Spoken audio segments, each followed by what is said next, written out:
Bonjour à tous. Je fais un diagnostic vidéo de ce Yamaha RXA 880 sur lequel le client m'indique des pertes de liaison HDMI et il me demande un contrôle complet de l'appareil.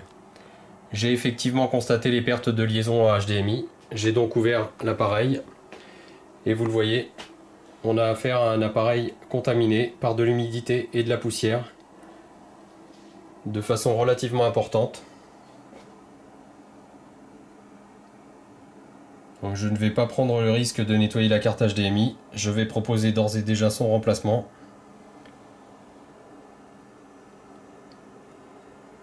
Vous le voyez, même les DAC ont des traces de corrosion.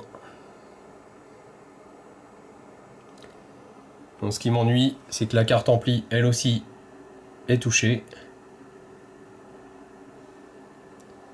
On voit des traces de liquide qui semblent avoir coulé à travers le capot, donc je ne sais pas si c'est dû à de l'humidité ou si c'est dû à du liquide qui a coulé à travers le capot.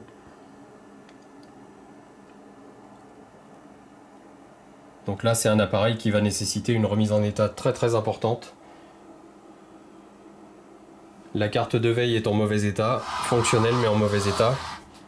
Ce qui m'ennuie également, c'est qu'on a un défaut du clavier. Donc vous voyez, je suis actuellement en mode test. J'ai eu beaucoup de mal à faire entrer cet appareil en mode test, puisque les switches de la façade répondent très mal. Et j'ai besoin d'avoir une action correcte sur les switches pour actionner tous les modes de test. Donc vous le voyez ici, lorsque j'appuie sur le switch de scène numéro 1 par exemple, je devrais avoir une valeur qui est toujours identique ici. Et ce n'est pas le cas. À chaque appui sur cette touche, j'ai un relevé de mesure différent. Et ça, c'est pas bon du tout. Donc tous les switches sont bons à remplacer. Alors je vais faire deux chiffrages. L'un pour le remplacement de la carte complète, qui est fournie avec la carte de veille et avec une carte analogique qui est ici sous la carte HDMI.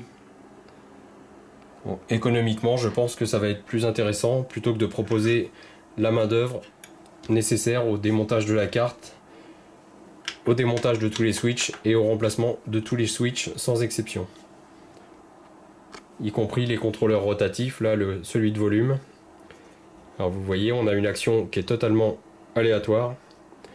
J'essaie de baisser le volume, de temps en temps il remonte tout seul. On saute des pas de graduation, donc ça c'est pas bon du tout. Et j'ai la même chose sur le sélecteur de source qui fait un peu ce qu'il veut. Donc là ça va, je l'ai sollicité une dizaine de fois, donc il s'est un peu nettoyé.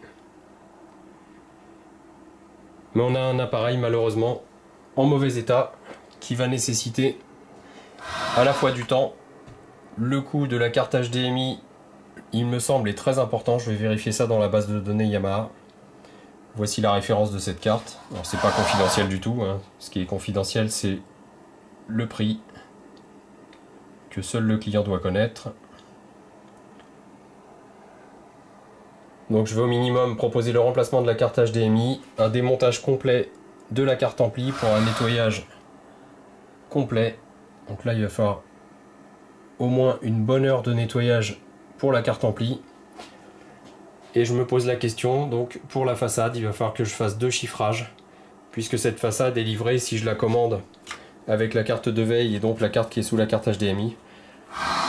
Je vais voir ce qui économiquement revient le moins cher et ce qui permettra de retrouver un fonctionnement tout à fait sain de cet appareil, ce qui n'est absolument pas le cas aujourd'hui.